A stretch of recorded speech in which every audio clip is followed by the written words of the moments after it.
Hola, calamares, un octo abrazo de nuevo. Otra vez tengo aquí a mi compañero Sergio. Hola, Sergio, dictador perpetuo, ¿cómo te va? Muy bien, dictador perpetuo, aquí encantado con esta vida de riqueza, de fama, de prestigio y engañando al Senado como siempre, ¿no? Che, es que es una cosa, ¿cómo se dejan de engañar? Bueno, también es verdad que la segunda parte, Ana Albalonga, algo tendrá que ver con esto. Pero bueno, esto es otra historia. ¿Qué te iba a decir? Otra vez me quieres sacar de mi zona de confort. Yo soy romano de pro, podemos ir hacia adelante si quieres, hasta Justiniano, siglo VI, pero tú te vas al siglo XII. ¿Ande vas? Antes de Cristo hablo. ¿Ande vas?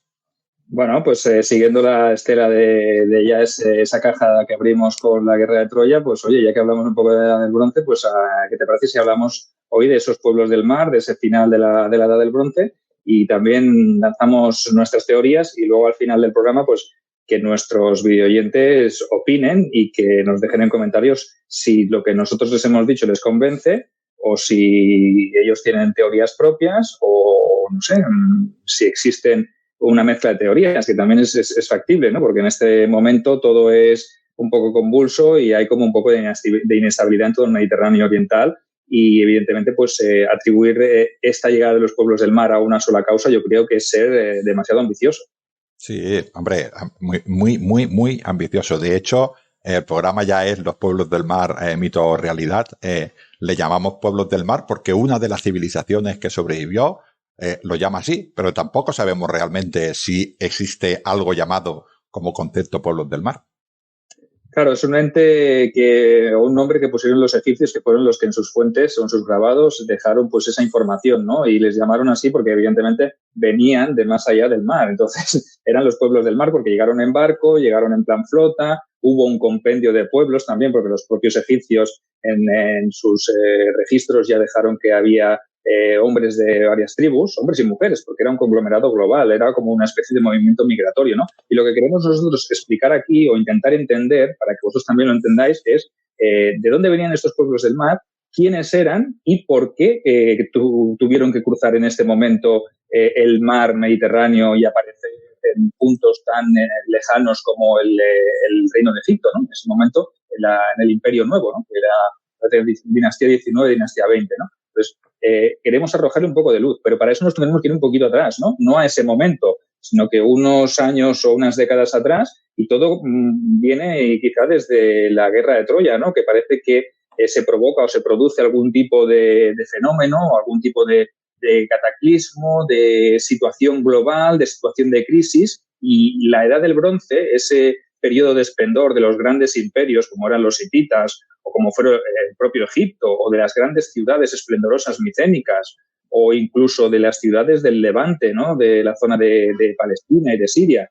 Allí también, obviamente, pues hubo algo que hizo que este fenómeno cambiara, ¿no? O cambiara toda la situación geopolítica, económica, social, militar de todo ese Mediterráneo oriental, que me parece que es algo digno de análisis, ¿no? Algo tendría que ocurrir para que esas estructuras tan bien organizadas, ¿vale? Como eran esos imperios y esas civilizaciones, acabaran desapareciendo de los registros y de las fuentes y en cambio en su lugar encontráramos a estos pueblos del mar que llegaran a lugares tan lejanos o tan alejados como el imperio hitita. Entonces, ahí hay muchas dudas, veo yo muchas sombras y pocas luces. Sí, lo que además es lo que es más inexplicable, Sergio, quizás es que sucedió en una generación, dos generaciones como mucho, que todos estos imperios bastante consolidados, el imperio Tita era un imperio bastante fuerte, muy belicoso, con un ejército poderoso, ¿no? Que cayera de esta manera, o los micénicos que has dicho, ¿no? Los los protogriegos, de los que bebieron los griegos de después, ¿no?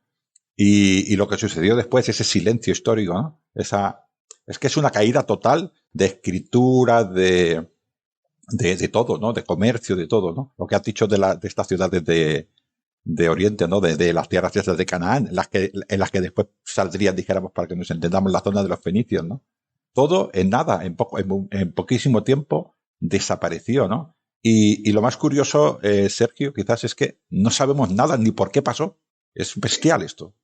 Claro, el problema es eso, que las únicas fuentes son las egipcias. En los relieves de algún templo encuentras alguna alusión a estos pueblos del mar, pero de las otras civilizaciones, de los otros imperios, no queda ningún registro. Parece como que las fuentes se eliminaron o se perdieron o se destruyeron, ¿no? Sí que es verdad que hay algún relato en Ugarit o en fuentes hititas, en tablillas, donde aparecen alguna mención a pueblos venidos del mar también, que aparecen y asolan las costas, y vienen en pequeñas flotas, porque tampoco es que sea una invasión, excepto quizá la de Egipto, ¿no? Pero parece que empiezan a haber ataques a pequeña escala de gente que viene de más allá del mar y llega a las costas de Anatolia, a las costas de Egipto, pero es que antes ya se ha producido algo en las costas de la Grecia continental, en Creta, en toda esa zona, ¿no? Quizá en la Italia más primigenia también hay movimientos de gente de allí que viene para acá, ¿no? Entonces, ¿por qué se producen estos desplazamientos? Eso es lo que queremos tratar de explicar un poquito, ¿no? Y hay muchas teorías. Los estudiosos han intentado encontrar, investigadores, arqueólogos, registros, pero no hay mucha información. Entonces, ha tenido que teorizar mucho sobre qué es lo que pudo ocurrir a partir de ese año 1250, 1200, en ese cambio del siglo XIII al siglo XII, qué es lo que ocurriría para que estos imperios quebraran y desaparecieran de la faz de la Tierra, que eso es lo que más nos ha llamado la atención a todos los que intentamos trabajar un poco sobre este periodo, ¿no? Pero es que en este periodo, como ya decimos, nos movemos en un marco muy, muy teórico, ¿no? Y se mueve el investigador a tientas, y va apareciendo muy, muy poquita información. Y evidentemente hay muchas teorías, ¿no? Las vamos a enumerar aquí ligeramente para que vosotros, empecéis a decir, oye, pues podría haber sido esto. Entonces, luego os diremos otra y diréis, hostia, pues también podría haber sido esta, ¿no? Entonces, al final os daremos pues una especie de conclusión para que vosotros saquéis una idea global, ¿no? Y la primera, la que algunos investigadores han enumerado como causa posible de que se produjese este declive, fue el tema de los terremotos, ¿no? De una gran era o un momento muy crítico de movimiento de placas tectónicas en toda la zona del Mediterráneo oriental, que provocó pues, grandes destrozos, que civilizaciones o ciudades enteras quedaran destruidas, y eso obviamente pues, provocaría una crisis a nivel social, demográfico, también económico, de las cuales pues costaría recuperarse. Pero aquí hay, como siempre, claroscuros, ¿no, Ángel, en esta teoría? Yo esta teoría la veo, por ejemplo, los hititas eran un pueblo que estaban allí en lo que ahora la actual Turquía, ¿no? Y allí, bueno, está la falla de Anatolia, que periódicamente, pues vemos siempre por las noticias, pues que hay algún terremoto y hace daño, ¿no? Pero hará daño localmente. Yo no creo que un terremoto sea capaz de destruir una civilización como la hitita, primero porque ya es de allí, o sea, ya sabe que hay terremotos, ¿no? Y por qué va a afectar esos terremotos a la Grecia continental, por ejemplo. Se va a romper también todas estas ciudades, ¿no? Yo no lo veo muy plausible. Entiendo, por ejemplo, que a los hititas les puede causar un prejuicio, pero en todo este Mediterráneo oriental a la vez caiga por un terremoto. Yo no lo veo muy, muy posible, porque además estos pueblos, si hubiera sido así, el pueblo hitita sería el que iría, dijéramos, solo los hititas serían los que irían a buscar alimento en otro sitio, sería un pueblo solo, ¿no? Y bueno, yo creo que esto como la explicación de una caída de una civilización, lo entendería, pero todas a la vez, yo no lo veo plausible. Otra teoría, Sergio, es también el de las erupciones volcánicas, ¿no? Este sí que es una cosa que afecta de una manera global, ¿no? Hay algunos historiadores o algunos vulcanólogos que dicen que un volcán que se llamaba Hekla, allí por Islandia, pues erupcionó más o menos por esa época, y todos estos polvos que sueltan los volcanes pues podían caer de alguna manera sobre el Mediterráneo y provocar todas estas también toda esta caída de civilización. Es un poco comprometida, discutida esta opción, porque parece ser que es un poco después de que cayera. Supongo que desde el punto de vista de los que estudian los volcanes debe ser muy complicado decir 50 años atrás o 50 años antes, pero esto, hablando de esto concretamente, es muy importante, ¿no? Hay muchas personas que dicen que esto sucedió un poquitín después de la caída de estos pueblos. Bueno, es una opción, yo creo que sí que podría afectar de alguna manera. Bueno, es quizá más plausible, más eficaz o más creíble que la de los meteoritos, ¿no? Porque es que luego salen los típicos que piensan que hubo una lluvia de meteoritos que destruyó las civilizaciones, pero claro, es que si hubiese habido alguna lluvia de meteoritos, yo pienso que hubiese quedado algún rastro mucho más de destrucción, que hubiese asolado muchas más ubicaciones. Entonces, esto de los meteoritos me parece a mí que quizás son de los más teóricos de la conspiración, ¿no? Aquí parece ser que cada uno suelta la que le viene a la cabeza y a veces pues tenemos que ser un poco más sensatos y de aplicar un poco la lógica y el sentido común, ¿no? Pienso yo. No sé qué opinas tú de los meteoritos. O me vas a decir que tú eres un ferviente defensor de la teoría de los impactos de meteoritos. Yo me mola mucho esta opción. A mí me mola mucho viendo allí en la capital, no me acuerdo, bueno, no me acuerdo la capital. Matusas. Eso, Batusas está en la capital, está ahí el rey allí, el rey señor todopoderoso, viendo cómo cayó un meteorito y diría, mira, hijo mío, somos como los dinosaurios. Me cuesta un poquitín, la verdad es que sí me cuesta un poquitín. No sé si cayó un meteorito, pero esto deja mucha evidencia, ¿no? Yo no creo la teoría del meteorito. Yo creo que esta que te va a tocar defender a ti, la de la sequía, esta sí que puede. Sí, yo creo que la sequía también es una teoría que puede afectar a nivel global a varios imperios. De hecho, ha afectado recientemente al tema con la ola de calor, que aparezca una ola de calor de estas que chamusque todas las cosechas, que obviamente pues lo hemos vivido en la zona del Mediterráneo, sobre todo en la zona de España, de Italia, de Grecia, con unos grandes incendios que hemos vivido este verano pasado. Pues todo esto podría ser plausible, podría ser lógico y podría haber pasado, ¿no? Entonces, la consecuencia directa de las sequías a gran escala, que sí que es verdad que se ha demostrado que en diferentes periodos de la historia de la humanidad ha habido periodos marcados por este fenómeno de la naturaleza que causa estragos, ¿no? Porque realmente no solo causa la sequía, sino que esa sequía impide que se puedan regar las cosechas, que se pueda dar de comer a los animales también sienten, padecen y acaban muriendo, el ser humano no se puede alimentar de ellos, no hay grano. Entonces, a mí me da la sensación de que esta teoría puede ser muy factible porque además trae unas consecuencias como puede ser el hecho de que cuando uno no tiene nada que comer, lo que hace es asaltar los puntos de almacenamiento de esa comida, ¿no? Y normalmente en estos periodos, en este momento de finales de la edad del bronce, los cereales, el excedente, se guardaba pues en los palacios, en los templos, o sea, intramuros, ¿no?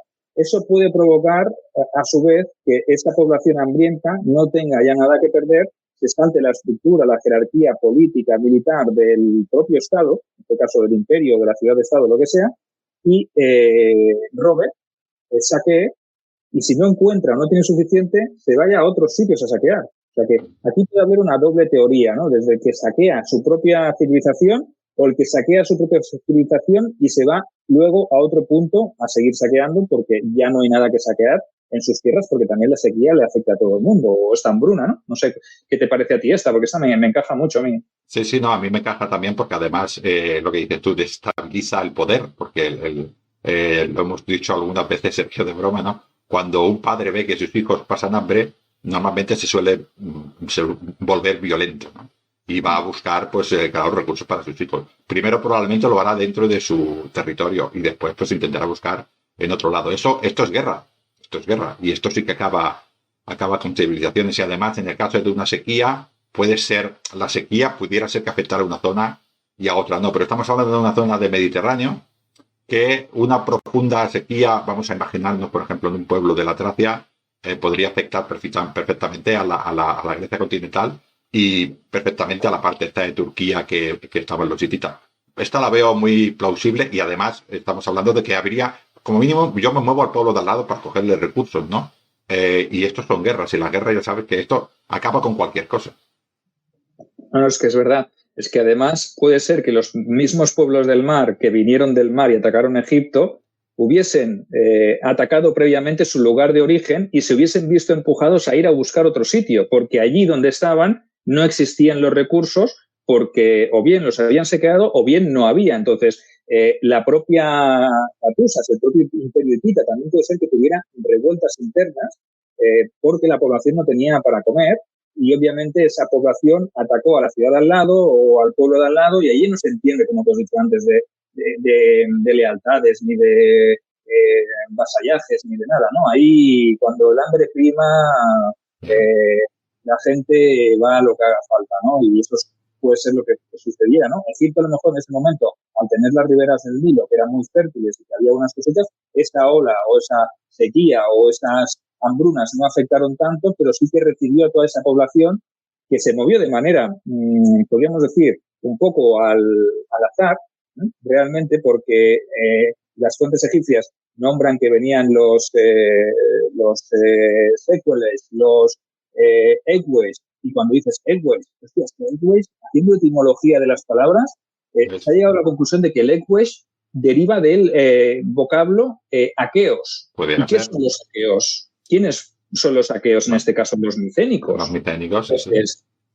¿Quiere decir que en esa confederación de pueblos del mar había gente procedente de Micenas y de todas esas ciudades micénicas? Pues sí. ¿Por qué estaban allí, en Egipto? Porque pasaban Cuando hambre, antes, porque pasaban claro, hambre, habían mantenido relaciones comerciales y hay registros de cerámica micénica en el Nilo, en las ciudades del Nilo. Entonces, si van allí y no es con interés de comerciar, sino que inician una invasión, es porque realmente se han juntado con todo, iba a decir, suena feo, pero con todos los despojos de gente que queda en la misma situación, sobre todo gente de Sicilia, gente de Cerdeña, gente de Italia, tirrenos, por ejemplo, y han unido fuerzas de manera pues totalmente casual, ¿vale? Y han atacado Egipto porque saben que allí sí que hay recursos. Entonces, tirrenos, para que nuestros videoyentes lo entiendan, tirrenos, estás hablando de etruscos. O los proto-etruscos. Proto-etruscos, correcto. Sí. O sea que estamos hablando de pueblos de diferentes sitios que, por algo que no sabemos qué es, en este caso ahora estamos hablando de esta migración, ¿no? Pues sí, yo esta la veo real, la veo bastante plausible esta, ¿eh? La verdad es que sí. Y estos pueblos que invaden, entonces los pueblos del mar quizá también son víctimas, ¿no? Desde un prisma totalmente objetivo. Es decir, claro, ellos se mueven por necesidad, no se mueven porque quieran invadir Egipto, porque les apetezca. No, se mueven porque algo les impulsa a moverse y además lo que hemos dicho, en lo que les pasó, a lo que sucedió en aquella época es una cosa global porque afectó a todos. Acabo de hablar de protoetruscos, de protogriegos, de hititas. Estamos hablando de todos estos pueblos que se mueven hacia Mediterráneo, hacia el sur, ¿no? Que cogen barcos y van hacia abajo, ¿no? Además, es bastante lógico, Sergio, que sean, por ejemplo, micénicos, porque estos tenían una tecnología naval potente de los minoicos, o sea, heredado un poquitín de los minoicos, con lo cual, si una fuerza potente naval, pues oye, pues podría ser perfectamente aquea, ¿no? Con lo cual, es bastante razonable, ¿no? ¿Qué movió a estos pueblos? Esto es lo más complicado. Sergio, esta es la madre del cordero, ¿no? Simples conflictos internos es complicado, tiene que ser algo global, ¿no? Sequía, presiones. Una teoría que me gusta a mí también mucho, Sergio, que tú a veces igual, bueno, tú tienes tus propias teorías, ¿no? Pero una yo creo que es la de la guerra tecnológica. Estamos hablando del bronce contra el hierro. Esta, por ejemplo, estamos hablando de pueblos más potentes del norte de Europa. Parece ser que antes lo he comentado, por la zona de la Tracia se han encontrado, quizás aquí en esta parte europea, estas armas de hierro. Claro, contra el bronce, el bronce no tiene nada que hacer, ¿no? Y la civilización micénica es bronce. Y la hitita también era bronce, ¿no? Estos soldados que atacaran con hierro a estas élites de los micénicos, por ejemplo, que iban con bronce, también podían provocar esto mismo, esto lo que has hablado antes, este efecto dominó de pueblos que iban buscando su espacio porque los echaban.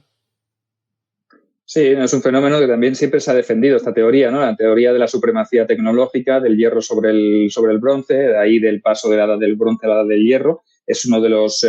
pero es una cosa que requiere más. Yo pienso que, aunque eso sea una parte de la teoría, ahí tiene que haber un trasfondo, ¿no? Porque si tú eres micénico y evidentemente estás viviendo de armas de bronce, lo que sea, te llega el pueblo dorio, por ejemplo, que entra desde el centro de Europa, entra con tecnología de hierro, te ataca, te destruye, te asimila. ¿Por qué te vas tú luego a Egipto? Claro, entonces sí que es factible, pero también hay teorías que demuestran que, por ejemplo, el pueblo dorio, que se atribuye como el que se asentó en la zona del Peloponeso, del cual descienden luego los espartanos, este pueblo dorio, existen estudios e investigaciones que dicen que aparecería casi más de un siglo después de que se produjera este fenómeno migratorio de los pueblos del mar. Entonces, claro, sí que es verdad que quizá estos pueblos del mar que fueron a Egipto o que acabaron saqueando la zona hitita sí que contenían elementos procedentes del norte de Europa que también se vieron movidos, obligados a moverse y se mezclaron, se asimilaron, se juntaron todos,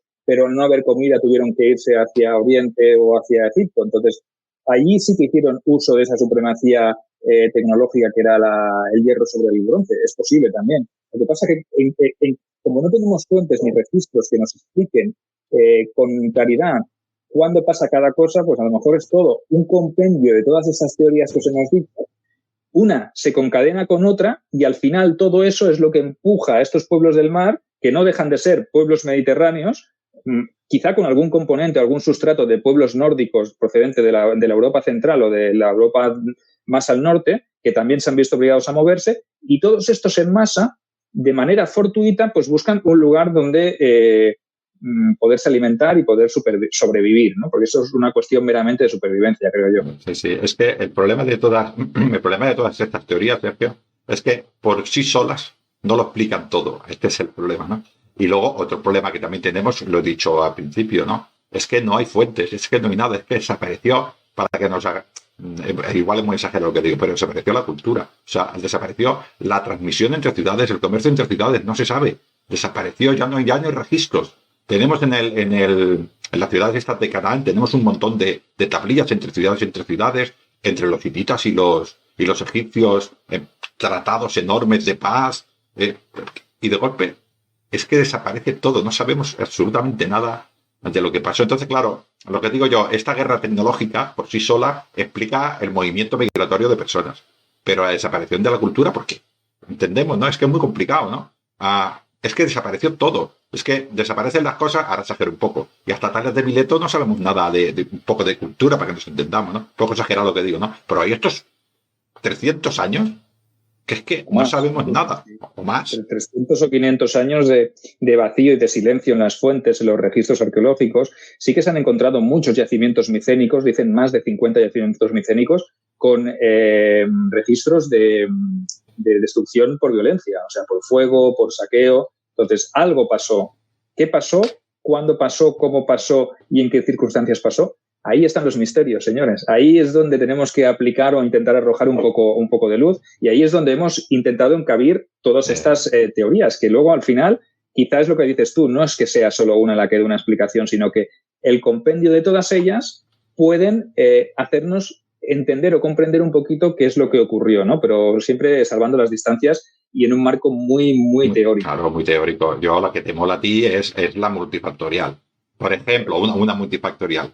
Tenemos un volcán, te doy un ejemplo. Este volcán nos cambia el clima, este clima nos provoca sequía, esa sequía nos provoca hambre, este hambre nos provoca migración, pero una migración bestial, y esto al final acaba con todo porque es global, ¿no?